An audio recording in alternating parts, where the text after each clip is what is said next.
What's up, ladies and gentlemen? This is Mikey Mondo, and you are listening to InYourHeadOnline.com. All right, and we're back here at In Your Head Wrestling Radio. I am the internet icon, the pride of the Pilgrims, handsome Jackie Jones, the most honest man podcasting, along with my right-hand man, my audio soulmate, the enforcer of the Headyverse.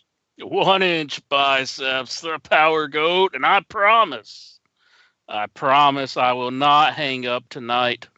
I will stay the entire duration of the show.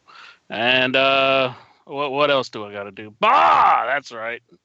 There you go. All right, well, that's kind of a challenge now that I could be like, I could be extra annoying. Just, no. I'm glad you're back. I'm glad you're back.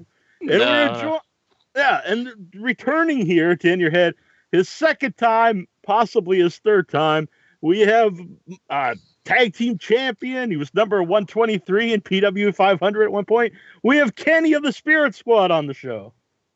What's happening, guys? I appreciate you guys having me on here again, which is always a pleasure to be on. Sweet. It's good to have you back. Awesome. I missed you guys. We missed you too. That's it. That's the end of the interview. But no. So what was it like returning to WWE recently? You know what? It was very random. I will say that. It was completely random to the point where I was working. I had my own office and everything. And I was just doing my own thing. I was still doing indie shows, but you just never know when the call is going to come. And I got an unknown call, kind of like I did tonight. And it was, and I didn't answer it. But then, so then Mark Carano called from his cell phone and I saw it. And I was in my living room just getting ready for Monday Night Football. And then I see Mark Carano called and I was like, I'm not answering that. Because I thought maybe they found something from 10 years ago that maybe I broke. I owe the company money or I deposited somebody else's check or just something messed up. I was like, nope, not answering that. And then I got a text. He was like, call me as soon as possible. And then that's when he was like, hey, can you go to SmackDown next week in San Diego? And I was like, okay. And then he was like, boop. I had to email in 2 minutes with my flight and everything. Yeah. But I'll tell you what, though. It was very random and it was crazy and it was but it was good all at the same time. It's completely different now. Mm-hmm. What do you mean? How different? How is it different? People are just more laid back. And it's not that they weren't back then, but it was just, I don't know. It was just I don't want to say people respected us more. And maybe they did in a way just because they knew that we were there before. But sometimes guys will be like, oh, I used to watch you growing up. And I'm like, we're the same age. Wait, I'm not old. I'm not an older guy. It was 2006. I get it. But I'm only 31. I'm good. Yeah. Remember when I started watching wrestling with my grandfather, and I used to watch you on the... Yeah, right? Yeah. So you said people more laid back.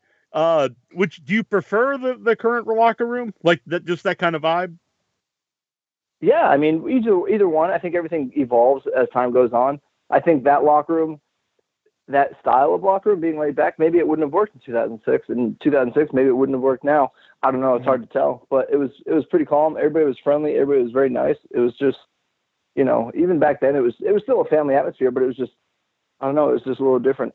Maybe because we were younger, first coming in, when you're the absolute new people, then it's going to be different because it's, there's growing pains and then it's just getting used to the style and it's a whole adjustment process. Even going into OVW before that in Louisville, Kentucky, that was a process. You know what I mean? Mm-hmm. I think maybe because we had been there already, it was more, we kind of knew what to expect, so it wasn't as bad. Yeah. You mentioned only being 31 and, being on TV back in 2006. Do you ever feel that you were there too early? That you would have, it would have been better for you if you would have been a little more mature when you went to, to the main show? Yeah, most likely. Talent-wise, I don't think I was absolutely ready, but I could hold my own in a match. That was never an issue. But probably maturity-wise, yeah, because when that's all I started when I was 13, so I'd been doing indie shows, and then from there at 16 I started working for WWE, and then from there my talent is really what carried me, not my maturity at that point. Mm-hmm. And people knew I could work, and people would tell me man, for your age and you're a good worker. But obviously, you don't know what you're doing at that point in time. That's for sure. Mm-hmm. Did you keep in touch with anybody from WWE? You said it was a surprise, but did you keep in touch at all with anybody? Yeah, I mean, we still talk to Nick Ziegler. And honestly, though, a lot of the guys, well, nowadays, probably not as many. Guys that were there after my release, like, Crime Time and Morrison and, guys like that. Bull James, some of those guys. So I guess in a way we were always in contact. But yeah, Mondo is the one who texted me and was like, "Did you get the call?" And then, we were texting with Nick and stuff. So yeah. Did you ever read his book? Why Did I Write This Book? From Crime Time, KG? No. Oh, he's got 2 books. I didn't know he wrote a book. Yeah, 2 of them. It was, I'll have to check that out. They're very, very good. I think the first one got him some heat, so then he wrote the second book was all about having heat. But wow, that's actually a smart business move. Not gonna lie. And then the third one is how he got out of getting heat. Exactly, they just write themselves. The trilogy. Yeah, pre-order now. It's like the modern day Lord of the Rings trilogy. He's a smart man. Don't put it past him. So did you from the time you left WWE till you came back here, had you ever tried to come back, or did they ever contact you to come back? Yeah, there was a few times they contacted me. They'd always like call when they were in the area, like, "Hey, come on back, come whatnot." And then you go, and then they tell you many different things, and you never know what's right and what's wrong. And then you just go out and you wrestle, and then you come back, and people say "good job," and then they say, "Nah, we're good." and then like a year later they do it again. So it's kind of like, yeah, like there was always like, I mean, it's funny looking back because it's just so crazy how the business works. And it's not like that they were being mean or anything, but it's how the business works. You know what I mean? Like, look at some things that if something didn't happen on the outside world, it may not have happened or took place for certain people to be in certain positions on the inside wrestling world. You know what I mean? Mm-hmm. So, and whether that be characters or whatnot, it all. You clearly stayed in great shape. So you looked great when you came back. I am in the best shape of my life at 31. I will tell you that much. And that I will stand by to a T. And I'm actually working on breaking an NXT Combine record. Really? What record's that? It's the 1,000-meter row in under 2 minutes and 56 seconds, which I will be doing very shortly, which is actually really hard. So I give everybody credit that did that.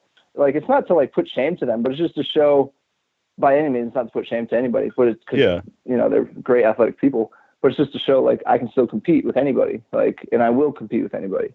At my physical condition, no one's going to work harder than me. And that I truly believe that. I go into the gym every day thinking that. I put Facebook Live videos. I don't care if people are there working out. I will tell people on Facebook Live, come work out with me, and I will kick your ass in the gym. Not in a bad way, but just because I'm going to make you better and it's going to make me better. So we're all going to get better as a whole. Yeah. You said that was the NXT, the compound record. What's your connection to NXT?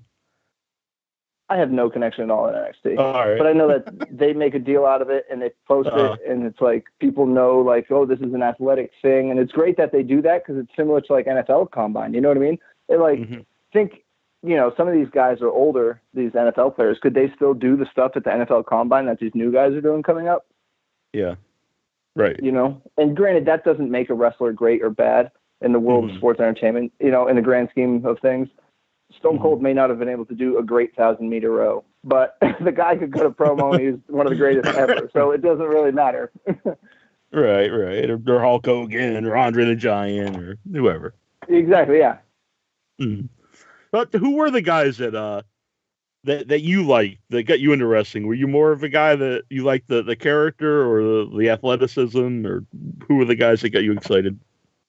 It's funny. Somebody asked me this yesterday, and they laughed at my response. My favorite ever from the beginning was Bam Bam Bigelow. And I don't know if it was because he was big or because he did the cartwheel or because he had flames, but like as a kid, I was like all about this dude. Excuse me. I was always a big fan of Bundy too, but Bam Bam, because there was something about the big guy who can, do cool stuff in the ring. And he looked like a badass. Right? And he was just like intimidating. And it was like, he was one of those bad guys where I was like, if I boo him, he might come out and kick my ass. Like, the other bad guys are going to yell at me and like, it's okay. They could kick my ass if they came out here, but they're not. But he might actually do it. And then the ECW growing up, when I saw him throw Spike Dudley in the crowd, I was like, oh, that's it. I was like, I knew he was going to do this one day.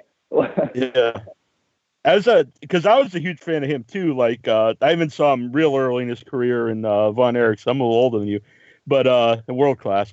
And then when he went back when he kind of reinvented himself in ECW, that was such like a great time, because like he was not, I don't say like washed up at all, but he was out of the mainstream wrestling, and then he comes back to ECW and he has like this amazing run with Taz and the RVD matches, or I think some of his best matches ever.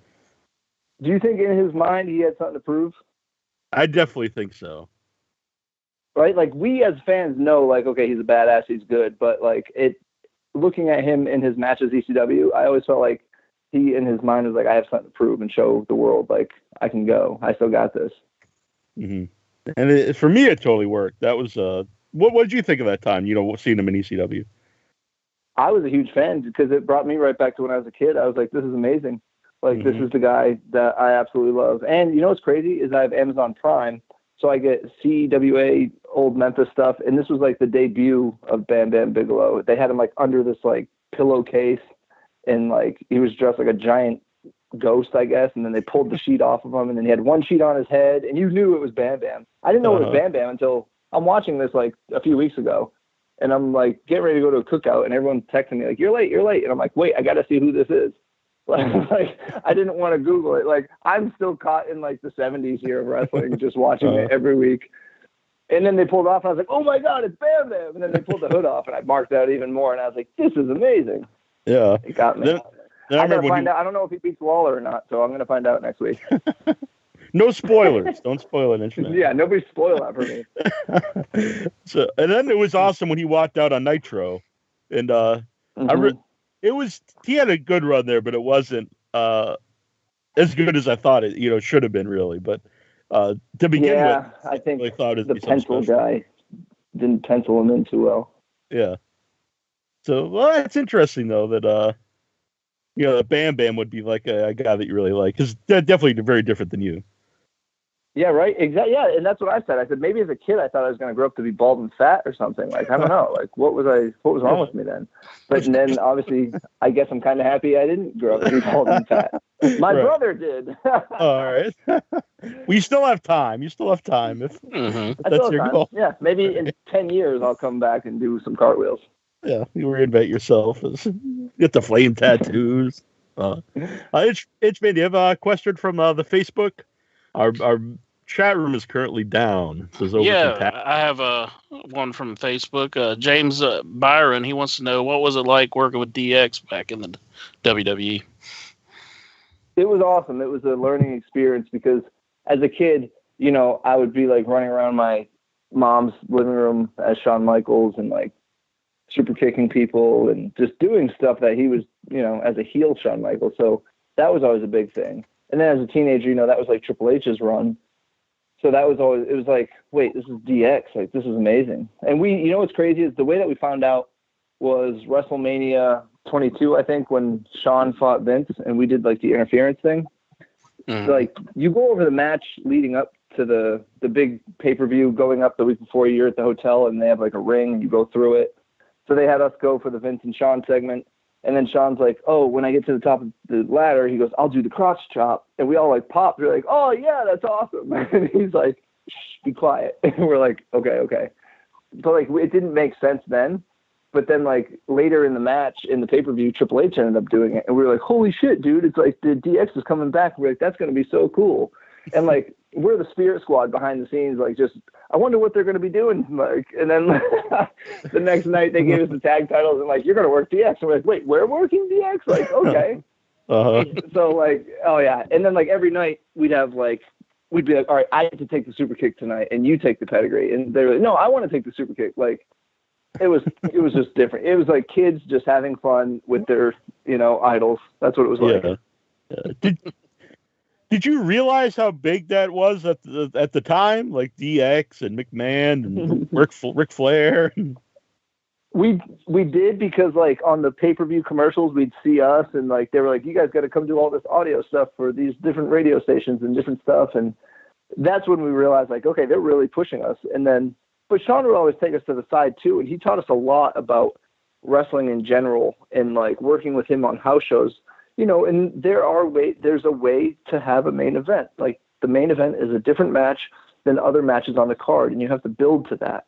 And not everybody understands that. And to get to learn that from Sean himself, you know, Mr. WrestleMania, Mr., you know, main event and all this, it was the greatest experience. And then you had Triple H on top of that, who looks at it from a similar perspective, but has his own take on it as well, who's also been there. Like, you have two of the all-time greats, you know, close Mount Rushmore of wrestling. Yeah. I don't know if I'd go complete Mount Rushmore, but, you know, Sean, I give Sean a Mount Rushmore. Triple H is up there. Yeah, especially I'm not saying he's not on my Mount Rushmore, but sure, I'm not saying especially for like the last couple decades of WWE, he's got to be up there anyway. Yeah. Oh yeah, you know, absolutely. For like modern WWE. Yeah. How did other people treat you guys? Because you come in right away, young guys on TV right away with DX. Well, it's kind of weird because we all had different friends in different areas, which is like there was one time where we got heat on a tour of Europe or something like that, and this was when Raw and SmackDown would go separate ways, but then they'd come back, and like there was rumor that like JBL and the SmackDown crew or whoever was going to like mess with us on the plane ride back, but they didn't, and for whatever reason. But JBL pulled me to the side and he's like, you know, I respect you, and he's like, did you guys do whatever people were saying you did? I don't even remember what it was. It was something completely silly. And I was like, no, I'm telling you, man. I was like, we totally didn't. I was like, I can totally vouch for that. And he's like, all right, cool. But, you know, me and JBL go, well, I don't want to say we go back because we're not like buddies or anything. But when I was 16, I guess he remembered because I ended up working with him for 2 days before the Great American Bash when he beat Eddie Guerrero for the title. So maybe that was like, you know, maybe he remembered that. Maybe he didn't. Maybe he just randomly picked at me from the squad. Yeah. Well, what was JBL like? Because he's definitely someone that's been talked about the last few years. From personal experience, he was always nice to us. He's always been a great guy. I always thought he was nice, very helpful. I mean, whatever. I mean, there's always rumors about everybody. You know what I mean? There's rumors about me that I'm probably a pain in the ass or something, and half of them are probably true. But but for as well as I can speak on behalf of the person that I always seen JBL, he's always been helpful. Yeah. I always agree. You have to go by how someone treats you. Yeah, like I'm totally that way. Like I only like you how you treat me. 100 people can tell me something bad about you, but until you show me, I can't believe it. Mm-hmm. You know, just people we got on the show, like New Jack, is some people don't like him. He's always been awesome to us, and so we dig him. So yeah, right. You know what though? ECW, when ECW did that reunion in 2006, I think it was. I pitched an idea to have like us go out and do a cheer for ECW, and then New Jack interferes and just that would have been sweet. Does his thing. yeah, like we'd come out trying to be baby faces and all, like, hey, we're so happy that you has-beens are back, and then like, so we have a cheer for you, and then and then it starts, and here he comes. But they were like, no. It would have. That's a perfect we'll ECW color, thing. We'll go crazy. Yeah, because it really is a perfect ECW thing. It kind of goes back to the origins of ECW, you know, rallying against that kind of wrestling at the time, and it's yeah. And I remember, I forget what writer it was, and he goes, you just pitched an idea to go out and get your ass completely kicked and like bleed and everything. And I was like, yeah, but you know how cool that's going to be on camera? Like the place is going to go crazy. He's like, I mean, maybe. He's like, I don't think that it's going to get approved. I was like, all right. So, we have the Songman on the line. Songman. John Garabian, I believe his name is. We call him the Songman. Are you there, Songman? I'm sure he recognizes me because you are my Dykstra, my only Dykstra. You make me happy when you're on the air because I enjoy when you swear. Because everyone's chest hair. XWA. I saw you in Rhode Island. Yep, that was right. It's great seeing you again, Kenny. How you doing, Knight? I'm doing good, man. Thanks for calling in. We always appreciate it. I'm sure the show likes it too. So. We do. He's one of in your head original man? here. What's going on? Oh, not much. I would like to say, like, when did you kind of think, like, the WWE or either independent, you wanted to say, like, wow, I finally made it, like, for a big moment towards your career? Like, I can't believe where I am right now. That's a tough question because, like, when I first started, I always wanted to just get booked by WWE. You know what I mean? That was always the goal. And it's like, if you can do that, then maybe you made it. And then I finally did that. And then I was like, well, now I want a job. Like, I'd get paid for the one shots that I did with them. But then I was like, I want to get paid full time. Like, this is what I want to do. Like, to me, I can't have a normal job. Like, I can't do a 9 to 5 and just do the same stuff every day. Like, it bores me out. Like, I wouldn't be able to do that. So then I finally got the job, and then it was like, okay, I kind of made it. And then it was like, wait, now I'm in Louisville. I need to be on the main roster. Like, because if I get fired from here, nobody's going to remember anything I ever did. Like, so then it became that push. And then, you know, if you were to told me when I first started wrestling, hey, you're going to make your money in this business as a male cheerleader, I'd have been like, you're crazy. Now I'm like, give me the green outfit. Like, I'll show you how to do this. Give me the headband. I'm good. Watch what I can do. So I guess just the fact that we have something that people kind of remember, and they, you know, it's memorable and it's different. And it's not, I mean, if you really think about it, there's been a lot of characters that maybe they came in real quick and they came out real quick. And, you know, you have to hear somebody say something to go, oh my goodness, I remember that guy. It was only a short time, but I kind of remember him. Where ours is kind of like, oh, even if it's a good thought or a bad thought, it's one of those things that you're going to remember it. Oh, so I think being rememberable in some way, even a little nostalgic, that's kind of like making it. Yeah. Anything else there, Songman? Like, one final question. Like, what do you think will be the biggest Kenny Dykstra for 2018? We're almost there. What's the goal there? Mm-hmm. Yeah, what do you think will be the biggest goal for 2018? Because we're almost there. 2008, get a full-time contract somewhere with a company.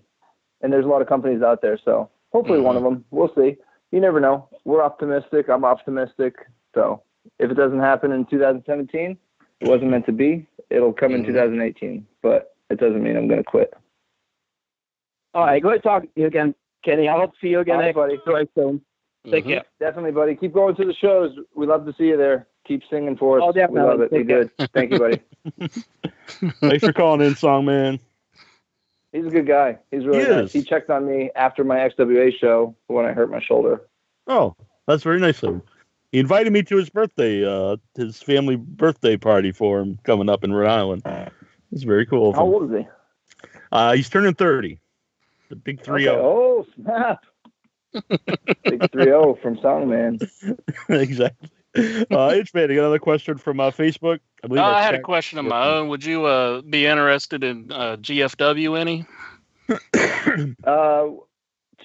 Oh, like you never know, man. Anything's possible in wrestling.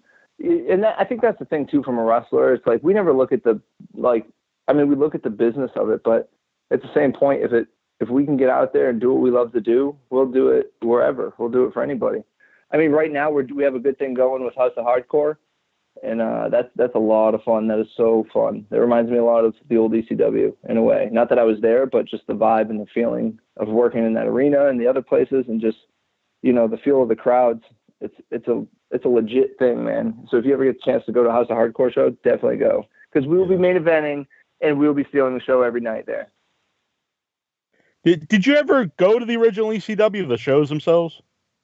I did. In Worcester, Massachusetts. I was, I want to say 15, I think, and I picked a fight with Tommy Dreamer. We were driving around the corner, and he came out and was in the ring truck, and I was like, Tommy Dreamer's a bitch, and all this stuff, and he came running out. I was like, oh my God, go, go, go, because I wasn't driving. And then I told him that years later, and he laughed, and he was like, I kind of remember that. He's like, that was really you. And I was like, yeah. So, awesome. I have a lot of weird memories. You know what's funny is there's Jimmy, one of the security guards in WWE.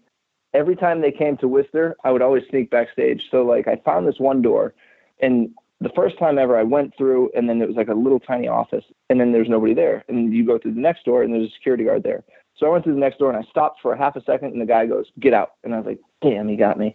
So then 6-8 months later, whatever, they came back. So I bought one of those WWF Attitude shirts. And I like wore jeans and tucked it in so I looked professional. And I like went through the first door. So I was in the office and I was like, okay, I know he's over there. So then I just opened the door and I like looked off like in the distance and started walking and I like pointed at somebody. I was like, oh yeah, hey. And then he totally bought it. And next thing I know, I'm backstage behind WWE.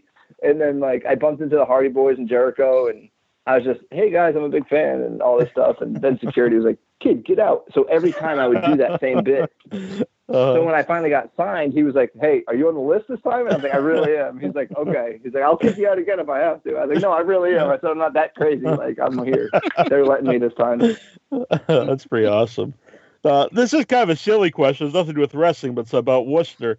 Have you ever seen the turtle statue in Worcester? The turtle statue? I don't think so. Oh, it's a famous statue in Worcester. It's called the Turtle Boy.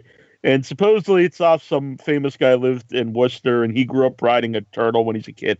But if you ever see it, it looks like he's doing something else with the turtle because it's like a naked man. Like it's very. I know of Turtle Boy Sports or Turtle Boy News around here, which is pretty comical. Well, if you ever get to see it, you'll understand what I'm talking about. Otherwise, I'm gonna check this out. Yeah, I'll send you some links. So. I was a huge ECW fan. I always regret never seeing it live. I think it was somewhere around here. I think it was Plymouth Memorial Hall, and we were gonna go, and they canceled the event because it was right at the end of ECW. Oh yeah, see, no, mine was way earlier, but it was cool though. It was fun. I mean, it was a different experience. It was just like I felt like I had an opinion in the show, and that's what I think made it real. It was like when they reacted a lot to the crowd. Mm-hmm. And I think sometimes that's what the crowd wants. They just want to be reacted with. Yeah. Does any of that, growing up a wrestling fan, do you call on any of that, as a wrestler? Like, I remember like what I like to see or how I like to be treated. And, I'm going to try to give, the fans the same kind of experience. Absolutely. Even like before you guys called, I was watching WrestleMania 2000 of the Hardy Boys and the ladder match and stuff. And ironically, Matt just put a post up on that, which I didn't even realize until today. And I was like, oh my God, I'm watching. He's in the building. I think yesterday, he put up a post about it. And I was like, today I'm watching it. Like, that's crazy. I mean, I saw the post he put up yesterday, but I saw it today after I was watching the match.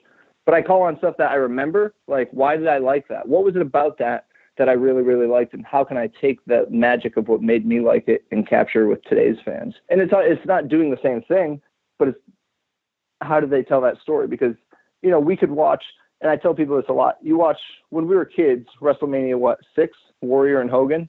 Mm-hmm. Like, that was huge. We remember how crazy we reacted, you know what I mean? Yeah.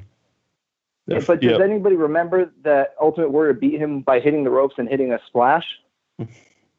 You know what I mean? Like, if I go on a show and I run the ropes and hit a splash, no one's going to react. Right. Not like that.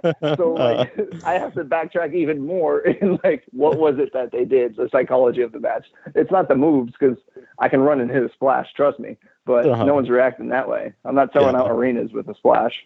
Mm-hmm. It's just so simple in a way, because you say simple, but then you have to have people that are so over to that level to really make it work. But, it's just...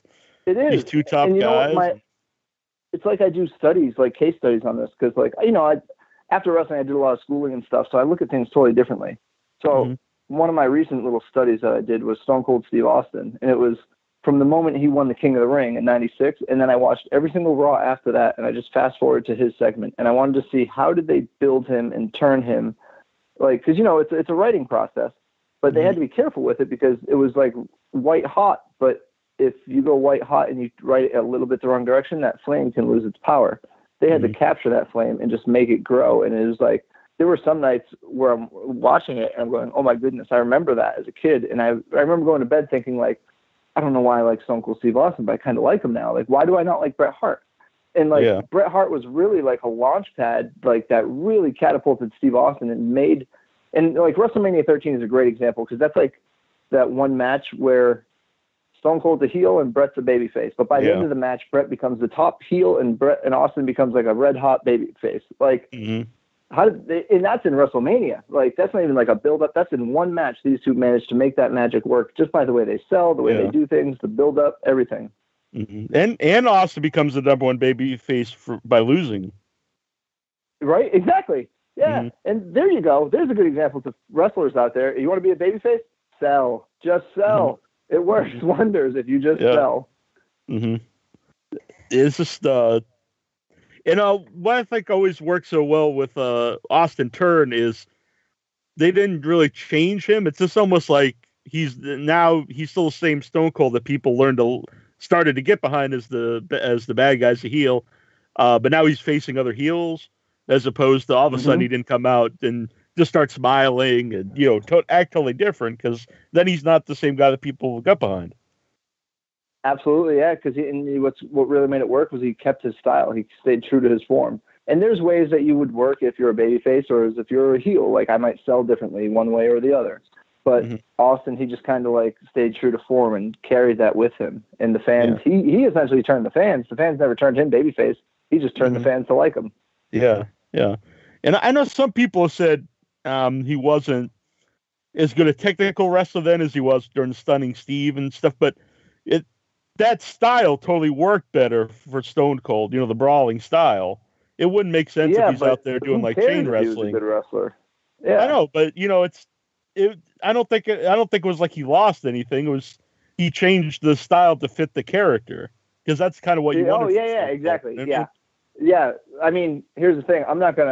If I'm Kenny Dykstra, I'm not gonna shoot you off the ropes and say sunset, pull my pants down, super kick me.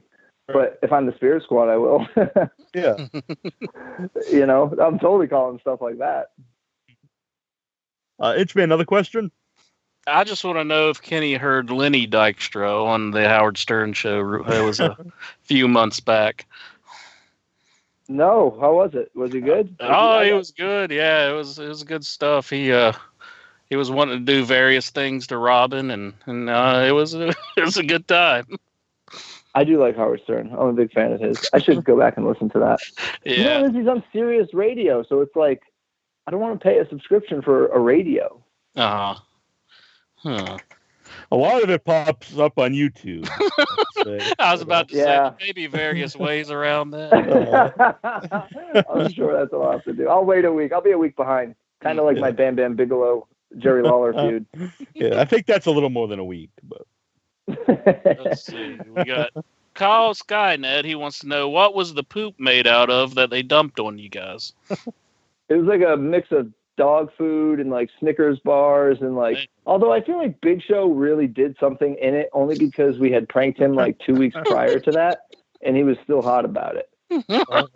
So I don't know. Did you guys ever tell you guys that story about the sandwich trap? No. Oh man, we were working Big Show and Kane and it was like a weekend house loop for Raw. So we did like Friday, Saturday, Sunday, Monday Raw. So like, after like a month of working with these guys, I was like, let's have fun.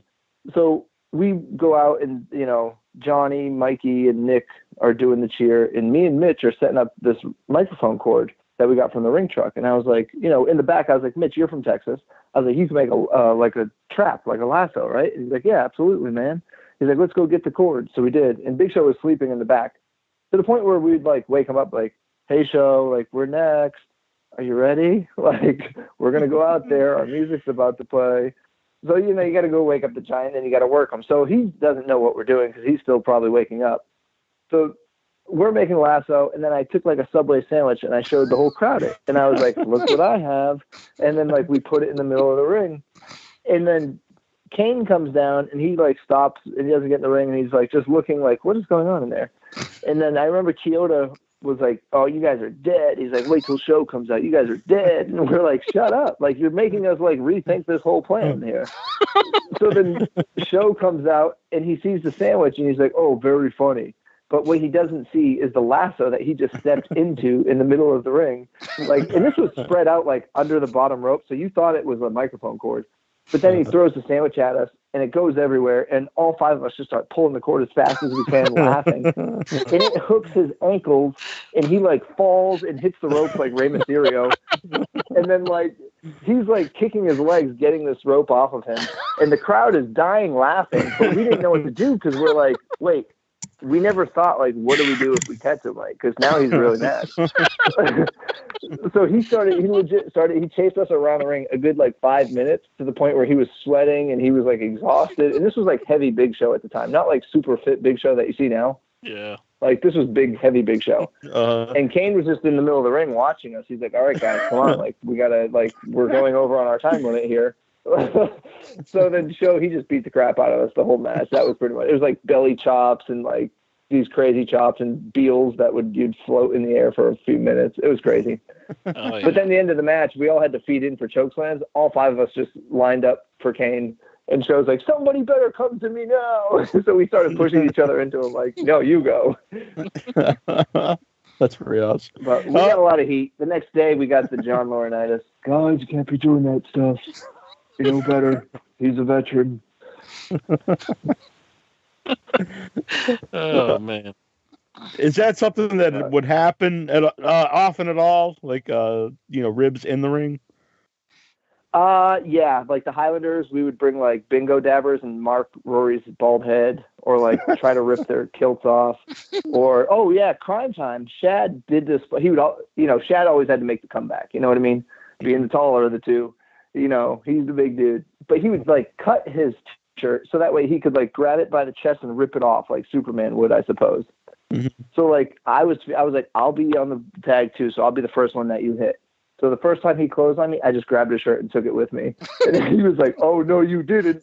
Like he was so mad because he was like, the whole time we were calling the match, he was like, "Yeah," and then I'll rip my shirt off and I'll be like, "Bah!" Like he wanted to make sure he got the shirt rip off in.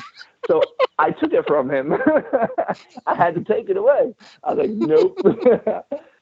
But yeah, we would do stuff like that all the time. What else? I mean, we would do just some dumb stuff, but it was fun. It was all in good gesture, like nothing crazy. Mm-hmm. You mentioned Laurinaitis. He's another person that people are pretty split on. What are your thoughts on Laurinaitis? He was always a nice guy to me. Like he booked me when I was 16. Well, he didn't know I was 16. Dr. Tom knew I was 16. Uh-huh. But the way he found out, of all times, like the way he found out was WrestleMania 20. I was one of the Druids. And then I came back and he was like, "Come here, I want to talk to you in my office." And okay. And he was like, "I want you to go down to Louisville. I'm going to sign you. You're going to go to OVW." And I was like, "That's cool, but can I just finish school first?" I was like, "I graduate in June." And he's like, No school gets out in June. What do you mean?" And I was like, he's like, "Well, how old are you?" And I was like, "I'm 18. He's like, "You're going to graduate high school?" And I was like, "Yeah, because I'm 18. He's like, "You've been working for me for 2 years and now you're telling me that you're in high school?" I was like, "I'm 18. So I was like, if I was going to sue you, it would have happened probably a long time ago. Maybe like when Rodney Mack beat the hell out of me on Raw. Like, maybe then. I don't know." And I was like, "Just hire me in June." And he was like, "Well, maybe I'm not going to hire you at all." And I was like, "I think you will." And he's like, "Why am I going to hire you in June?" Like, we had this argument at WrestleMania 20. And I was like, "Because you just wanted to hire me now and it's April. So why wouldn't you hire me in June when you realized I was like 2 years younger than you originally thought? It only would make sense, right?" He was like, "Just get out of my office." And then like May 30th, he called me and gave me a job. So like he was always cool, but like I just remember that conversation being so awkward because I was just a kid and I was like, "Wait, no, you're not making any sense. Like it doesn't. Why you would hire me then?" So and I was like, "You're hiring me because I was a good Druid, or because I like you like what I do?" Like, he's like, "It's just the timing that you were the Druid." I was like, "Oh, okay. I just want to make sure." Like I didn't burn the Undertaker, so we're good. So, what was that like in high school? Did people see you on TV? It was great because you found out who the hidden wrestling fans were, and really, I got home one day. I was a junior in high school, and I got home, and my mom was like, "There's a message on the answer machine for you." She's like, "Some doctor in Stanford," and I was like, "What?" She's like, "Is there something you need to tell me?" And I was like, I don't know if she thought like maybe I was a drug addict or something. And I was like, "Oh no, Dr. Tom." She's like, "How do I not know about your Dr. Tom? Does the insurance cover this?" And I was like, No. I was like, that wrestling thing I did like 2 weeks ago, the wrestling tryout. But anyway, so I called him back and he's like, "Kid, can you be in Baltimore and Philly Monday and Tuesday next week?" And I was like, "Yes, I can," because I had just got my license. I was 16 and a half. And he's like, "Well, the thing is you're 16. He's like, just subtract 2 off your date of birth and you'll be all right." And I was like, okay. So I put like March 16, 1984. And like Tony Gurria and all those guys, Timmy White in the back, they didn't say anything. They never checked an ID. And then that night, it was actually kind of ironic because like a few weeks before that at the tryout, I had worked Sergeant Slaughter on the indie show. And he was like, oh, that was great. He's like, you were really easy to work with. So then we go around ringside and Sarge is like, all the extras, come here. I'm booking the matches for the extras. And he's like, oh, kid, I got you. He's like, I'm going to put you, he's like, you're going to be a star tonight. And I was like, what are you talking about? He's like, you're in the White Boy Challenge. He's like, you're going to be on Monday Night Raw. And I was like, awesome. That's so cool. Like, by the way, I skipped school today to come here. Like, you know what I mean? So I did that. And then the next day I was like on Velocity against Ultimo Dragon. And then I got back to school. I drove straight through the night, Tuesday night from Baltimore. And I got up to Boston. And then I got back to school Wednesday morning, like as the Pledge of Allegiance was going on. And then as soon as the Pledge of Allegiance ended, my teacher was like, you go to the office. And I was like, okay. And then my principal was like, so where were you the past 2 days? And I was like, I was out. And he's like, you were on TV wrestling. He's like, I saw you Monday night. Are you okay? He's like, that guy clotheslined the hell out of you. And I was like, yeah, I'm pretty good. I was like, I'm all right. But the principal was a wrestling fan. So like, I went to a trade school, which was more for like kids who couldn't, at the time, it was for kids who couldn't do like every single day academics. I needed like a break. So I took cabinet in the meantime as a shop. So he was like, technically it's work related. So if you maintain an AB average, I'll excuse those absences. And he was the coolest principal ever. So I did. And then like every 3 months I would be on Raw or Sunday Night Heat. Like I worked Lance Storm on Heat. I worked Goldust on Heat, Stevie Richards. I worked Billy Gunn and Bob Holly in a tag match on Velocity. So it was cool. It was a different experience. I was pretty over in high school though. I will say that. So how stiff was he with you in the White Boy Challenge? He was pretty rough, but he told me going in, he's like, listen, he's like, I'm sorry, man. He's like, it's TV. He's like, and they're giving me a push. He's like, I got to lay it in. And I was like, no worries, man. Like, I was like, that's cool, whatever. I was like, that worked. And it was the same Monday Night Raw that I think Goldberg worked some Christian in a cage, I think, because I remember, like, I was in the cage talking to Roddy Mack, and they lowered the cage, and I was doing everything I could do to not get out of the ring just so I could be in the ring with the steel cage. Right. I was still, like, I'm a 16-year-old kid. Like, you're letting me here on Raw in a cage with Goldberg, Christian, and Roddy Mack. Like, I'm just going to hang out for a little bit, you know? That's pretty wild. Yeah. And that's why I remember the main event of that night. Mm-hmm. Now, who have you been working with in a House of Hardcore? We've been doing the last show we worked Bubba Dudley and the Rock and Roll Express.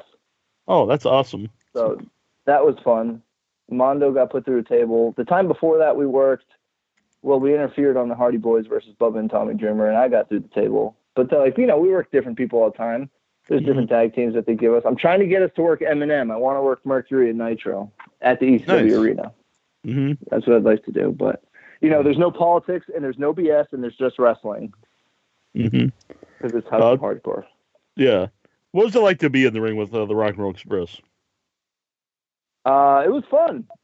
They said go all out, say what you want to say, do what you got to do, and just Mm-hmm. I saw the video, brother. Yeah. So yeah, man, I just started going. Sometimes I just go, and I don't know what I say half the time. I don't know why I say the things I do in the ring. The reason, like now, that's kind of been my thing. Like people go, or I go to the back and they go, dude, that was great. What that promo you got? And I go, oh, I don't even know what I said. I just got really mad out there for half a second. So. I don't want to make them seem, but are the Rock and Roll Express before your time, or was that something you grew up watching, the Rock and Roll Express? I grew up watching their videos. That's what I grew up watching. I respect them. They are one of the greatest tag teams ever. The way they sell, the way they move, the way they tell a story. But I would say they are before my time. Like my tag teams would be like the Legion of Doom, the Heart Foundation, like the Brain Busters, like, and that, that's Arn's still kind of in him and Tully there. So that's on their later half. Yeah. The Rockers and stuff like that. I was more of a WWF guy. So even though I knew the Rockers kind of did their thing from the Rock and Roll Express, sure, I didn't want to accept it. Yeah. And I saw you also wrestled the Steiner brothers recently. Oh, that's right. Yeah. What's funny about that is like Scotty didn't show up till later because he got detained at the airport for having a gun. Oh, okay. In Atlanta, yeah. And like I asked Rick, I was like, Rick, is there something you want to tell? Like, is he trying to bring the gun because he knows he's working us, or he's just trying to bring the gun because it's his amendment right or something like that? And he started laughing. He's like, I think the two are independent of each other. I was like, okay. I just needed to know that because I've been watching some Scotty Steiner stuff, and I don't know that. I saw this. I didn't put the pieces together when I was a kid. I was just a fan, but now as an adult man, I see things that I don't know if he's all there, man. He might be bringing the gun for us. But it was cool. It was a fun experience. They were great to work with. Very easy. And you know what's crazy though is that like even guys at that age and that point in their career or their life, I still learn from them. Like. I left that match going, wow, that made a lot of sense. Just some of the things they do and like why they do it and how they do it. It just like I always try to take a little bit and add it to my style. Even with the Rock and Roll Express, like, the guys are 60 years old. If I really wanted to, I could probably beat them both. I just think I might. But in the world of wrestling, it makes so much sense. And if you do it right, it's like the Warrior Splash, like, you believe it. Oh my goodness, that totally works. Yeah. HBK, another question? Yeah, I got one from the chat room. Weeble, he wants to know, what do you think of Bret Hart being high on your character? I was a huge fan of that. Like, that caught me off guard because, like, Natty would tell me times like, oh, Bret's a big fan of yours. Bret likes your style and stuff like that. And then I worked Tyson Kidd at FCW way back when, and, he mentioned it, and then Bret tweeted something about it a long time ago. But I was always like, and then somebody said something about, he mentioned me at some seminar or something. But to me, that's an honor. That's crazy. But you know what though? I would always like, in a weird way, I would always like emulate what he did because I had older siblings and like they would try to do stuff to me. But I realized if I sold like Bret Hart, my mom would totally believe that they really hurt me. And so like whether I'm like holding my knee or like I would just do my like best inner Bret Hart, like, and my mom would be like, oh my God, why'd you hurt your brother like that? And like, go to your room, Mike, or whatever. And then I'd get away with stuff. So maybe that's where it came from, even all the way back to a childhood. Like it's always been there. Yeah. And he's like a really, Bret liking it, like, I don't know. That's cool. It's awesome. I'm honored. Yeah. And he's not a guy who like really praises someone unless he means it. You know what I mean? It's not someone who just says everyone's great. Did he praise me to you? I don't know where this came from, but they're saying it. Right? Maybe he did. I don't know. It was years ago when we had him on. Mm-hmm. Maybe. Who knows? Yeah. But I mean, Maybe I have heard Natty and them say that, but right? He's just tooting my horn here. He's getting me all excited now.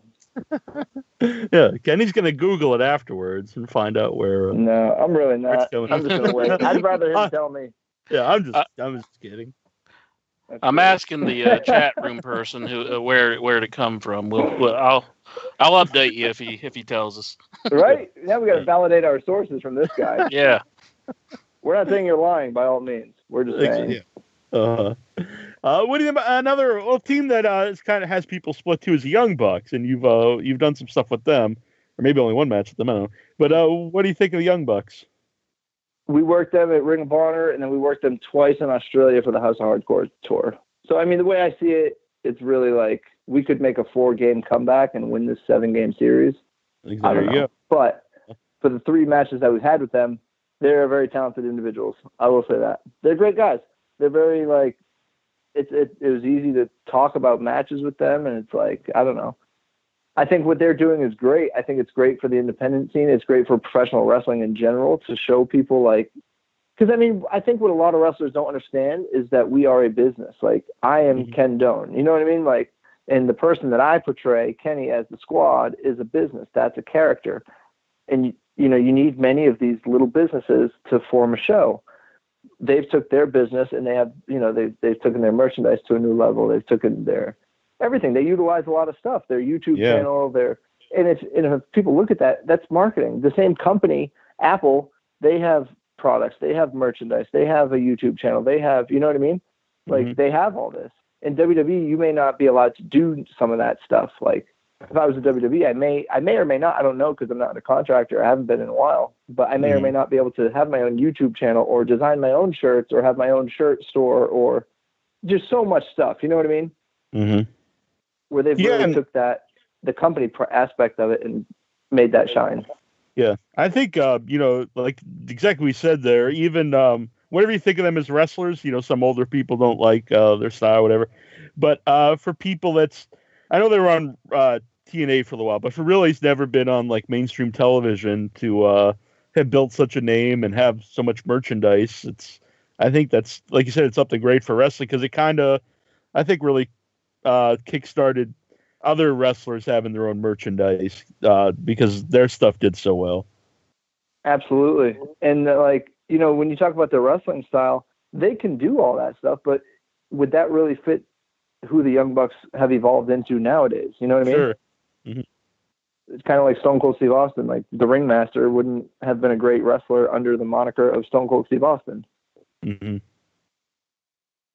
I forget who it was. Someone sent me a question about Wrestling Retribution Project and asking if you ever got paid for it and do you think it will ever be seen? We did get paid for it, so that's a great thing. So whether it's seen or not, I don't know. But it was fun making it. It was different. It was a totally different concept to wrestling. Although I showed up late every day to taping. I just realized that. See, I was such a horrible person back then. Not that I was a horrible person. It was just whatever. I knew we weren't needed till 1. So why are we going there at 10, 11, 12? You know what I mean? Right. Come on. I already know the card. You showed me the card. But it was a good example. It was a good example of there's different ways we can do stuff. Mm-hmm. I think hopefully it comes out. Well, actually, maybe I don't know. Maybe I don't because I wasn't in the best of shape that I am now then. So, Although what's funny is in that show, if it does come out, here's one thing. Here's a spoiler to look forward to. Here's spoilers for a show we may never ever see. We do a battle royal, and Chris Masters is in there.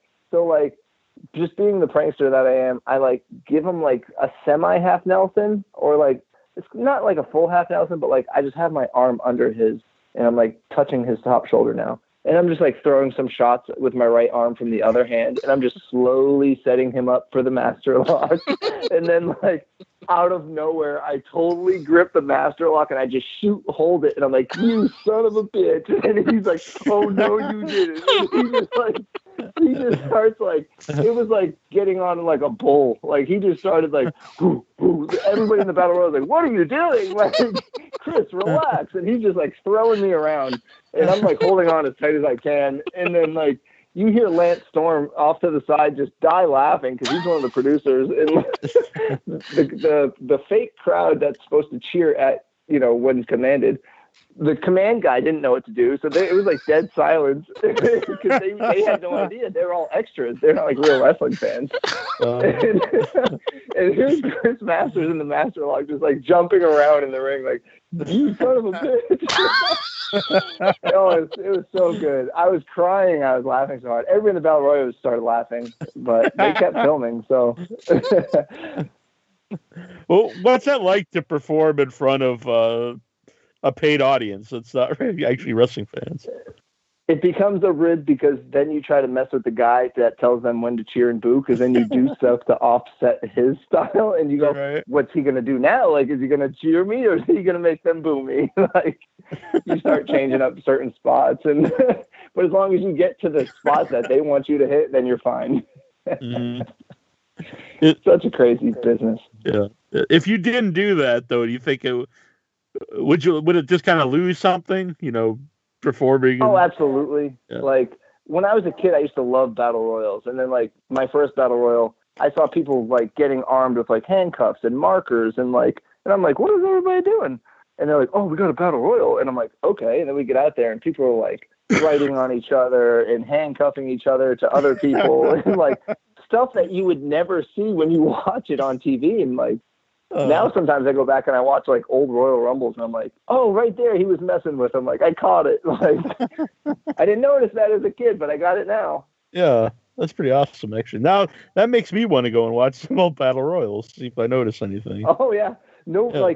And then another thing I would do with people is I would have somebody put me in a headlock and then we'd slowly work to somebody. And the worst thing is getting chopped in the back. That just sucks. It's like 1,000 bee stings, like on your kidneys. So then he'd work through the battle royal with the headlock, and then I'd say, all right, let me go. And he'd let me go, and I'd like, boom, chop somebody in the back and turn right into the headlock. And they'd like turn around like, who just did that? Like, but you're surrounded by everybody, so you don't know who it is. And if someone has somebody in a headlock, you're not going to suspect it's them. Like, and then like, you know, there's always that one or two guys just moving around the battle royal. So they see that dude just come walking by and like, oh, hey, what's up, man? And they're like, why the fuck did you chop me in the back? Like, and they start chopping each other, and it's like, you idiots. You grew up in Massachusetts, right? Yes, sir, I did. All right. So I did too, but I think this might be before your day. Do you remember when you would show the Boston Garden every month on Nesson, New England Sports Network? It was in the 80s, so it might be before your time. No, I don't remember that. I wish I did, though. I wish I did see some of that. It was pretty sweet because I'd record off. I have still some of the old VHS tapes because, like, Bruno Sammartino came out of retirement at one time to wrestle, you know, Macho Man, and you know it's on the TV. It's pretty sweet. But that's awesome. Yeah, it was really awesome. And for a little while, I always loved the Duke of Dorchester, who was a job guy, and I just thought he was awesome. And so he'd always be on there, and he actually like eliminated Bundy in a battle royal. So they had like this little feud on the house show, you know, like for a few months. He never would win, but all right. And so then it led to him becoming a commentator. I'm not exactly sure how that happened, but he was my favorite. Pete Doherty. Yeah, Pete Doherty. And he was, I think, one of the most underrated heel commentators ever.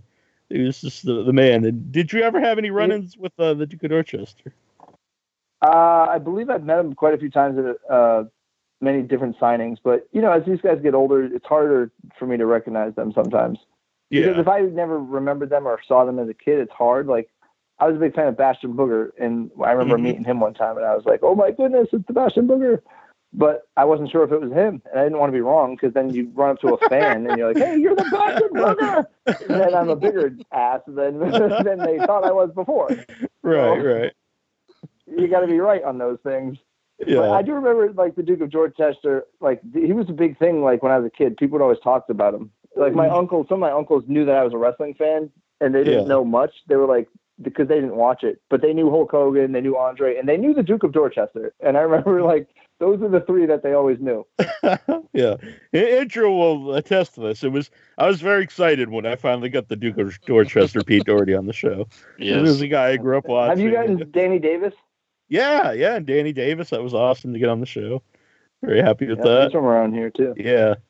It was just this line I always remember. He did the color commentator, the heel, for a while, and they would show the replays, and if the heel would cheat, he'd always go, "It's an optical illusion," and I just thought that was the greatest, greatest line when I was a kid. I still remember it. I'm gonna try to use that at some point, maybe House of Hardcore. Next time I cheat to win, which doesn't happen very often because I don't usually win. I don't have a great. I think I'm a better loser in wrestling than I am a winner. Next is a weird thing to say. We can say it's an optical illusion that you lost. Maybe your shoulders weren't really down. Mm-hmm. Exactly. Now I read that you were trained by Killer Kowalski. Yes, I was. And you know what's funny is the way that came about was I got a ride to Stanford when I was 12. My brother gave me a ride, so like I just walked in the front office and I was like, I'm here to fill out an application. And the lady's like, what? Like, can I help you for what? And I was like, to be a wrestler. In my mind, I don't know why, but I was going to be like on Raw in a week, maybe 2 weeks. Like, I don't know why. At 12 years old, that's what I thought. I filled out the application. I interview. Vince says, okay, this is going to be your character. You go, you do it. I was like, okay, I got this. I have no idea why I thought that was going to play out that way. But then the lady was like, no, get out of here. You find a wrestling school, and then you send us video footage, and if we like it, we call you. Don't worry about it. We'll figure it out. And I was like, okay. So then I looked up schools, and I found Kowalski's, and I was like, okay, this guy trained Triple H in China and Saturn and, like, all these guys. So I went there, and, you know, there was, like, on the third floor, and I remember, like, halfway up the stairs, I could hear people screaming and yelling and bumps. I was like, oh, my goodness. So I really want to get in it. Like, that's a grown-up man up there screaming. I'm 13 years old. So then I walked up, and I was like, I'm here to be a wrestler. He's like, get out. And I was like, okay. So then I started leaving, and then I was like, no, like, I can't. Like, this is my dream. So I went back and I was like, Mr. Kowalski, with all due respect, I said, can I just watch your class today? And he's like, fine, sit down. Don't bug me, though. Okay. So then after the class, I was like, I want to be a wrestler. You got to train me. And he was like, no, like, come back when you're 18. And I was like, here's the thing. I said, if you train me now, I said, in 5 years, I'll be 18 and I'll have 5 years experience. I said, that's a lot. I was like, that's a real lot of time experience at 18. Mm-hmm. And I remember he thought for a second. He was like, you're right. It is. And he's like, I need to meet your parents. My dad was like, you know, he didn't have much say in the matter, but my mom, she signed the papers and pretty much, you know, lawyer papers saying that they wouldn't sue if I got hurt and stuff. And then he let me sign up, and then he just beat the piss out of me for about 6 months before he even let me in the ring. I remember thinking, like, he's not going to let me in the ring. Like, he's never going to train me. He's just going to, I'm here so he can just beat the shit out of me. Like the punching bag isn't enough. He has to come over here and like give me a fat lip. But then like, you know, I'm like 13 and I'm like in 8th grade going to school with a fat lip and like, you know, busted nose. And my teachers are like, can you stay after class? And I'm like, okay. Is everything okay at home? And I was like, no, seriously. I was like, seriously, no, everything's great at home. It's a 72-year-old man that's kicking my ass. That's the problem. Like, they're like, okay, get out of here, kid. Like, but so yeah, he would do that. And then like after a while, he'd let me in the ring and then he started showing me stuff. But I was like one of the last groups that he actually trained hands-on. Yeah. But it was a lot of him and like Mike Hall was there for a little bit. And then when he went with Chaotic, then Wagner took over and Wagner helped me out a lot. Slick Wagner Brown, he helped teach me a lot of stuff. So I'm always grateful for that stuff. But yeah, Kowalski was one of the last like hands-on with me. And he would always do this thing. He would always pretend his knee gave out and like drop a shoot elbow on your throat or something. And then as you're rolling around the ring coughing, he would like laugh at you. I still don't know if it was like if his knee really gave out because he had pretty good aim. Everybody he did that with, he happened to land right on their throat. So I don't know.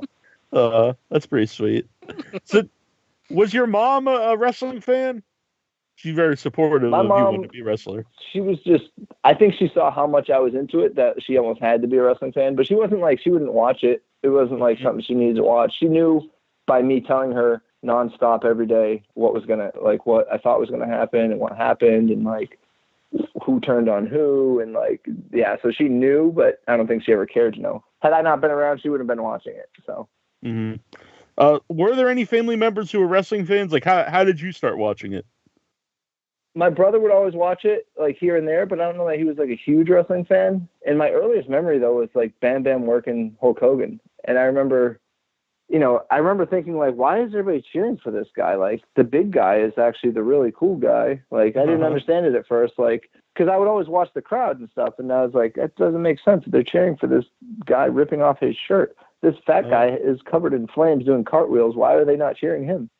So then I realized, okay, there's good guys and there's bad guys. And then, but by then it was too late because Bam Bam already had me hooked. Yeah. So that's kind of how I got started. When after that moment, did you tend to like the bad guys or the good guys? Oh, I totally did. Yeah, I totally did. You know what? I like bad guys so much that this is a little off topic of wrestling, but my mom made me stop watching Power Rangers as a kid. Because I had figured out that the show was 5 to 5:30, and then like 5:28, I was like, oh my god, they're not going to win. This is so awesome. They're finally going to lose, and then be like, to be continued. And I was like, damn it! I was like, every time, like they always get away with it, and like I would get so hot because the bad guys would never win. And my mom was like, okay, you have to stop watching that now because this is a little obnoxious. And I'd be like legit hot about it, and it would ruin my whole night. And I was like, this is such bullshit. Like I can't believe they do this. And I was like, I need to write a letter to the producer and stuff. And this is me talking at the dinner table at like 8 o'clock at night. Like, okay, drop it. Like maybe they'll lose tomorrow on the part 2 of the episode. And like, nope, they didn't. Now it's kind of almost kind of like cool to like the villains, but growing up I was definitely was the heel fan. Always wanted Piper to beat Hogan. I actually never. Oh yeah, I grew up really just not liking Hulk Hogan until he joined the NWO. Then I thought it was pretty awesome. But as a kid, like I'd always want whoever to beat the Hulkster. But maybe that's a Massachusetts thing. You know what I mean? Maybe it's like we're just heels in general. That could be. I remember being mad. It was Saturday Night's Main Event. Yeah, Hercules had him in the backbreaker, and Like he dropped him because he thought the ref said he quit or something, and I actually thought Hercules won the title, and he did. I remember that. Yeah, I remember watching that. Oh my God, Hercules won the title. That's amazing. I remember when Earthquake like gave him the running bonsai gimmick, and I was like, yes. I was like, he so deserves that. I was like, this is going to be the guy that finishes him. I remember as a kid, like, this is going to be the guy that finishes Hogan. It wasn't Bundy, it wasn't Kamala, it wasn't Bam Bam. It's going to be Earthquake.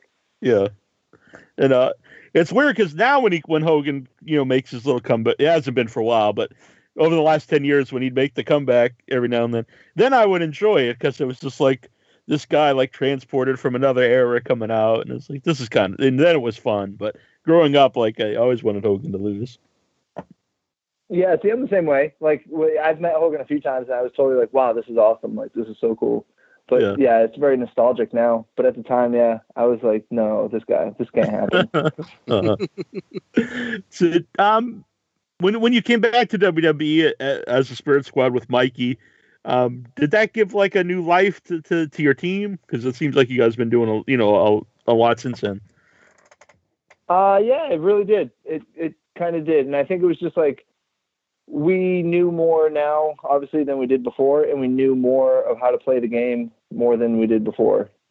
And I don't mean Triple H, but I mean like the game of there's the wrestling up there. It was just different because when you have to turn it up a little bit here and there. And I remember one of the producers was like, "You guys are going to come out, you'll do your cheer, and then you'll jump Ziggler, you'll beat him up." And then I remember I don't know if it's a camera guy or one of the producers, they go, "Well, what are you guys going to do to him?" And I was like, "We're going to mug the shit out of him." And they go, "Well, we're on live TV." And I said, "I know that. That's why we're going to mug the shit out of him." They go, "What are you going to do?" And I was like, "I don't know. We're going to mug him." They're like, "Well, like, are you going to punch, kick, punch?" And I was like, I don't know. I was like, I might bite his face. And they were like, "What?" And I was like, "I don't know what I'm going to do." I was like, "You're putting me on live TV after about 8 years. I'm going to do something a little silly. I don't know what I'm going to do. I can't tell you that." And they're like, "Oh, goodness. Okay." And then we went to the back, and they were like, "Good job. That was great. That was perfect." And I was like, "Okay." I couldn't even tell you what I did. And then Vince was like, "I'll see you guys at the pay-per-view." And I was like, "Mr. McMahon, and we will be there." So that was cool that he remembered us, and he was glad to have us back. And then, what was different, though, was as the original squad, they would say, "Okay, this is what we want you to do, say, look, blah, blah, blah, blah." This time it was like, we don't have a job, so you're giving me a lot. If I want to go out there with a live microphone and say, "Y'all suck," and if we really want to beat the shit out of Dolph Ziggler 2-on-1, we're going to do it. It's live TV. Like, you're not going to fire us. What are you going to, like, we don't have a job. We've been here a month. You're not hiring us, so we might as well just do what we want to do. I even made the joke. I was like, you know what? When we went over on Slater and Rhino, and then the next week we had the tag titles match, I was like, okay. I was like, I could totally shoot on Slater. I said, Rhino, probably not. I said, but Slater, I could probably get him to tap out in that ring. I was like, Mondo, you give me the call in the ring. I will apply a hold, brother. Like, we'll leave here with the tag belts. But he never gave me the signal. That would have been legendary. But did you know, looking back, I probably would have. I would have been like, while I had him in the hold, I'd have been like, "I'm so sorry, Slater. I'm just go to sleep. I'm sorry. It's not you. It's just, We need a rematch now." Oh. Yeah, right. Yeah, right. Who are the tag? Oh, New Day just went up. Yeah, that's right. Yeah. So when you went back there, did they tell you like this is a limited dates, it's a limited run? Did they give you any like hints that like it could possibly lead to anything else? Well, yes and no. Like the first week, Carano said he's like, "Well, this is just it's a 1-week gig. It's all it is." He's like, "Nothing crazy." And then they're like, "Okay, that's fine. Like, yeah, we'll do it." And then right after SmackDown, that's when Vince came by and was like, "I'll see you at the pay-per-view." We were like, "Okay, then maybe it's a 2-week gig." And then it became a 3-week gig, and then a 4-week gig, and then a 5-week gig. And it was like, but then every week you'd go in and you'd have to sign the papers. And then he would like, maybe he was ribbing us. He would like lift up folders and be like, "Nope, no contract yet." And I'm like, "You're looking as if you had it and you lost it. Like, is it or isn't it? Like, nope, not yet. Like, what do you mean not yet? Like, you're saying not yet as if you pick up the folder like 4 times, it'll magically be there. Like, pick it up again. try again, Mark. Let me look now. Like, so there were some indications that it was like, wait, maybe they're going to sign us. Like, but it was tough because like my work, like I had just finished up school. So I finished up my MBA, my master's degree. And like, I had this great job in Westboro. And like, I had my own office. It was great. I was teaching classes to people. Like I was doing stuff for Massachusetts, like the workforce, and teaching these people how to like start businesses and careers and follow their passion and stuff. So it was really helpful and to other people. But then, you know, you miss Monday, Tuesday, or we were on SmackDown. So we'd fly out Monday and then we'd have Tuesday all day. And then you'd fly back, you know, either you'd red eye back and you'd get back Wednesday morning or you'd get back Wednesday afternoon. So sometimes I'd be missing like Monday, Tuesday, Wednesday of work. And then my work, you know, they didn't care. They didn't watch wrestling. And they were like, okay, you're missing after 3 weeks, or they called me into the office in Boston and was like, can you come in for a meeting with the CEO and all this? And I was like, all right. And the lady was like, here's the thing, Kenneth. She's like, you're a great worker. She's like, and you never miss time. But recently you've been missing like Monday, Tuesday, Wednesday, like every single week. And I was like, yeah, here's the thing. This is what I'm doing. And she's like, I understand. And she goes, but if you miss any more time, we're going to have to fire you. And I go, okay. And then right as I said that, my email goes off and it's WWE, here's your flight to wherever, Wisconsin. And I was like, you know what? I was like, I'm not going to be here next Monday, Tuesday, Wednesday either. She's like, I was like, honestly, I would fire me too. Cause like, obviously I'm a bad employee if I can't make it, you know, I'm here Thursday, Friday, come on.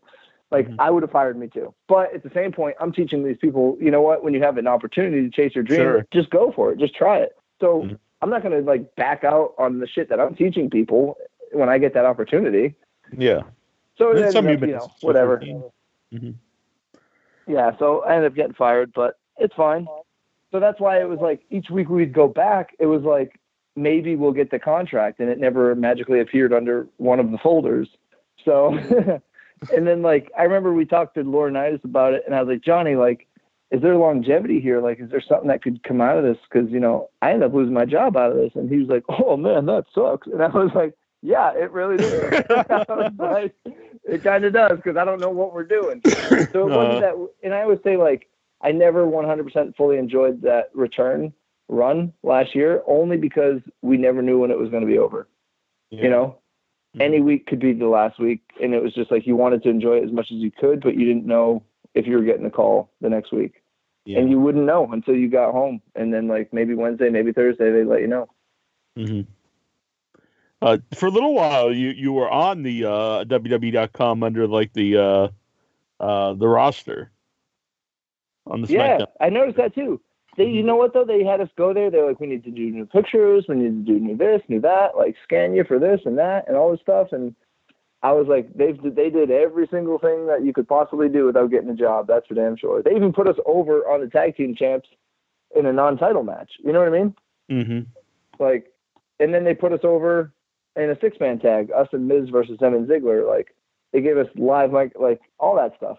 Although, you know, what's funny is there was one SmackDown episode that I almost really screwed everything up, because like it was us and the Miz who came out, and then Ziggler, Rhino, and Slater came out. And we were going over it in the back, and I didn't know that they were going to slide in the ring. So we had talked about this all night. I had no idea. And Ziggler was like, yeah, I'll slide in the ring. And I was like, oh, that's great. And I'll like hit you or something. And he's like, no, really, I'm going to slide in the ring. And I was like, wait, really? I was like, I'm glad you guys told me this now. Jeez. I was like, I would have started feeding in, like, in fighting with you guys. We would have skipped the entire promo. Like, nothing would have got accomplished. Like, I'm so glad somebody told me this.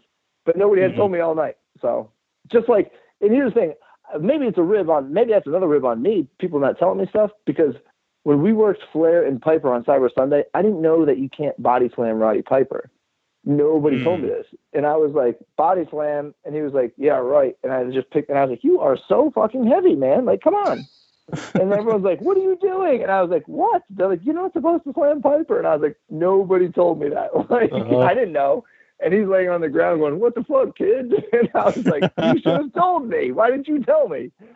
But, so that was just an example. But as for the WWE thing, like, yeah, it was a great run. It was fun. It was a good time. It was good to get the call back up. It was good to show them, like, look. And you know what was driving me crazy is, like, guys like Kerwin and, like, some of the top guys backstage were like, wow, you guys still have it. And I was like, we still have it, I'm 31. I'm still one of the youngest guys on your roster. Like, and I have 18 years experience. Like, yeah. Weird business. So about the Cyber Sunday, were those things legit? The votings? I don't know. They never let us know. We just knew, like, it was easier for us because it was like it was either going to be us versus Ric Flair and Piper, or Ric Flair and Dusty, or I think Ric Flair and Sergeant Slaughter maybe. But I was like, we know all your stuff by heart. So Sure. whatever you go to throw, like, the fan could get in and start doing this with you guys. Like, we know what you're going to do. So you don't have to call anything. So it made it easier. But some other guys, I'm sure it could have been more difficult trying to come up with 3 different matches with, like, Viscera and a Eugene and a, you know what I mean? Like, those are completely different matches. Yeah. But I guess if it's guys that you're familiar with, you can, put something together anyway on the spot. Right. And it's always great. It's always funny because it's like we see them as stars, but they don't ever, maybe they don't fully see themselves as stars. Like Shawn Michaels would still call his comeback. He did, okay, I'm going to come in, I'm going to do this, I'm going to punch, you're going to shoot me off, I'm going to shoot you off, you're going to reverse it, I'm going to come off with the flying forearm. He's like, I'm going to nip up. And I'm like, I know what you're going to do, Shawn. You don't have to tell me. Like, you just go through it, and I'll be there. Like, I know what you're going to do. Let me guess next. You're going to body slam me and drop an elbow off the top? He's like, yes, I am. And then you're going to go to the corner and start stomping, right? Yes. I know what you're going to do. Just do it.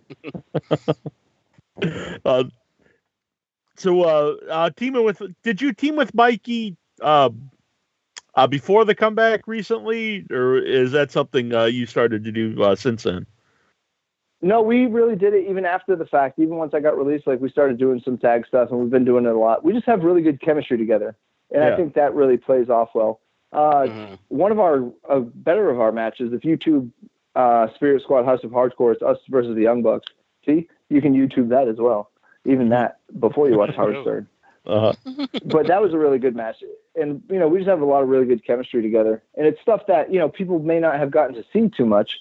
Even in the back, and this is what was great about it, was Arn Anderson and Dean Malenko after our matches, they would always say, like, that's what we need here. Like, that's the work style that we need. You guys know how to work the tag match. Like, you make it work. That's the style that we need here. Because, everybody's so new. They come up from NXT. And it's not that it's a bad thing or a knock. It's just, it's a new atmosphere. NXT is great, and they do the best that they can to put those guys on that grand stage, but it's still not Monday Night Raw, and it's still not SmackDown. You know what I mean? Mm-hmm. That's still going to be a bigger stage, and rightfully so.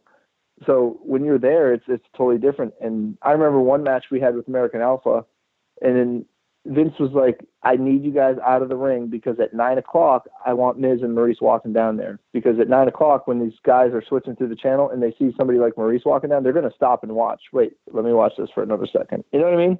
Mm-hmm. So he didn't want the end of our match being the 9:00 segment. So our match went from like 9 minutes to 4 minutes, and everybody was like, well, what do we do? And then, like, you hear 100 different ideas, and we were like, guys, we'll do ready, hit their music. And then we told American Alpha, we were like, just listen, we're going to cut some stuff out of the match, but we're still going to get the shit in that we need to get across. And we'll make our time. And they're like, okay. And like, here we are just being up there, after how many years, and they've been up there. I don't even know how long they've been up there since then, and they were cool with it. They were like, okay, whatever. And we just cut some stuff out and did their spot, and we did what we needed to do, highlighted all of our strengths. And then we got the point across in the match, and we hit our time perfectly. We went to the back, and everybody was so happy for us. And Vince even, like, when he shook our hand, he was like, perfect. He's like, that's exactly what I needed. He's like, I knew you guys could do it. And we were like, yes, like, maybe we get a job after all. Like, shit. Like, we did exactly what he said to the time, to the T. But whatever. If it doesn't work out then it'll work out later. You know what I mean? It's all timing. And I think that's what people forget in wrestling business. Everything is timing. And when the right time for something is supposed to be, the right time for something will happen. It was just the right time that the Spirit Squad had to come back. Mm-hmm. What wrestlings do you keep up with? Do you try to keep up with all the different stuff on TV and overseas? It's weird. Like, I mean, I haven't really watched wrestling in a while. Like, I watch the old stuff. That's really what I watch. Occasionally, if something like on Twitter gets a lot of stuff, then I'll try to see it. Because, what was it that captured people's attention? Like, I'm in the same business, so I'd like to know. Yeah. But for the most part, it's not like I really watch any one thing. Or if I know that I'm working some people, I'll go watch a lot of their stuff, because I always find that I can have a lot better match with you when I know the things that you do really well. Mm-hmm. Because then it's not like, because, you know, sometimes you'll work guys and they'll be like, oh, I like to do this. Okay, I've seen you do it and it doesn't look so great, but I've also seen you do this and this looks really fucking awesome that you do. So why don't we stick with that as opposed to that? You know what I mean? Mm-hmm. Let's accentuate your strengths and hide any weakness that anybody has. Mm-hmm. So that's really, I just watch who I'm working with next. Yeah. Not about, you know, if you see something kind of blowing up on Twitter, I guess it was about a year ago, I guess, was the Broken Matt Hardy stuff really took off. Did you watch that, and what did you think of it? I saw bits and pieces. I just saw more. It was more meme worthy, I think. Not more meme worthy, meaning the gimmick. I'm saying like there were a lot of memes about it, and that's what really made it. What made me notice it, because I don't really watch. Like I don't have cable, so I don't really watch wrestling all that much, or TV in general. I mean, I have Netflix, and I have, you know, my friend's email for the network, so yeah, I get to watch that stuff, and Amazon Prime, so I get to, which is another friend's email. So I have all these streaming services, and I just have other people's emails. Right? What a worker. I think so JTG said he did the same thing. Does he? See, it doesn't surprise me. Like, that's what I'm saying. Like, we're workers. We just... I haven't paid for a haircut, and I haven't paid for a gym membership in over 3 years, so I'm doing something right. What kind of stuff do you watch?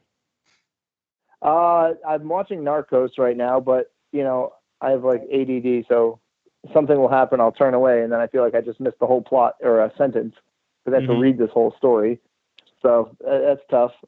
Kenny Powers, I recently came across a few months ago, so that was amazing, Eastbound and Down. I know I'm way behind on this, but I binge watch all 4 episodes in like a week. Such a great show. Definitely.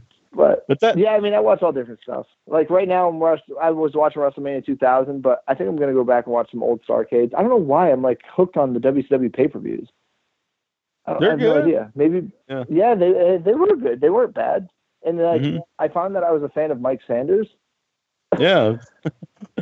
That's a name that you haven't heard in a while. Yeah. Above average Mike Sanders. I was trying to remember the name. Yeah. I like Mike Sanders too. Yeah. New blood. Yeah. He was a good talker. So something had to have happened to get him out of there, because he was a great talker. Yeah. Yeah. I always thought he would be a guy that would go on, you know, maybe not be like a main event dude, but he had the weird charisma to him, and he was a good talker. Like, definitely would be, you know, useful. Yeah, that's I've thought for sure, but I was off. Mm-hmm. Remember, he had when TNA started, he was one of the original guys, but he was. I actually did tryouts for TNA then. I met him there. That's why. Maybe that's what made me think of him. Yeah. Now, how did that go? Tryouts in TNA? It was fun. I mean, I worked TNA Explosion, I think it was. I worked Eric Watts, and I worked Homicide. This was, again, I was still 16 then. I would drive down. I would leave school Thursday night or Thursday afternoon. As soon as I got out of school, I would start driving to Atlanta. And then I would work Friday, Saturday. This was like April vacations, too. I'd do Friday, Saturday for Bill Barron's at Wildside. Sunday, I would travel to Tennessee. Monday, there was a little bar outside of Nashville that did some little show. I drew maybe 50 people. I don't know how I even figured out there was a show there. And this is before like Facebook and all that. So like, how do you find out this stuff? I don't know. Apparently I did. And then the Tuesday night, there was like a NWA something nearby the fairgrounds. And then Wednesday night was TNA, the pay-per-view. So I would do that. And then Thursday I would drive home. And that was my April vacation every year. Mm-hmm. By the way, Russell Small says, thank you for the awesome match in Sydney at House of Hardcore. Oh, tell them they're very welcome. That was a great time. That was a good show. That's Australia? That was such a great tour. Yeah, that was Australia. Oh, nice. Such a great show. Such a great tour. Hopefully we come back on the next year's. I know that House of Hardcore is coming back to Australia. I can't say exactly when, but I heard some rumors that they're going back. Hopefully we're on it. And this time, hopefully they advertise us, because they didn't advertise last time. We were surprised versus the Young Bucks. But I'll tell you what, we stole the show every night. Mm-hmm. I see. Event. And that, you know what though? That was tough. That was really tough because they put us on the main event, and like you got guys like Tommy Dreamer, Billy Gunn, Jack Swagger, MVP. Too many guys, Matt Cross, like too many guys to even name. But this was just a loaded card, and it was like every night I was like, we're stealing this show. Like, I don't really care that. I mean, if it pisses everybody off, we're going to steal the show every night. I don't care. Everybody should step up their game. And Carlito, who decided he wanted to wear my street clothes and not his to wrestle in. Right? You know, like, talk about a rib. I had cargo pants, and, like, he lost his, or he didn't lose it, but the airlines, like, misplaced his luggage. Mm-hmm. So he had nothing to wrestle in. And he was like, oh, those are cargo shorts. Can I wrestle in those? And I was like, sure. And I was like, wait. He wants to wrestle in my street clothes and not his street clothes. Like, I still have to go home after this match in the clothes that he just wrestled in. But Carlito being Carlito, he gets away with that stuff. So you just kind of laugh and go, okay. Inchman, did you say one of you had something to ask? Yeah, Jimmy Jam for our chat room. He wants to know: do you think that all 5 of the Spirit Squad will ever be back together?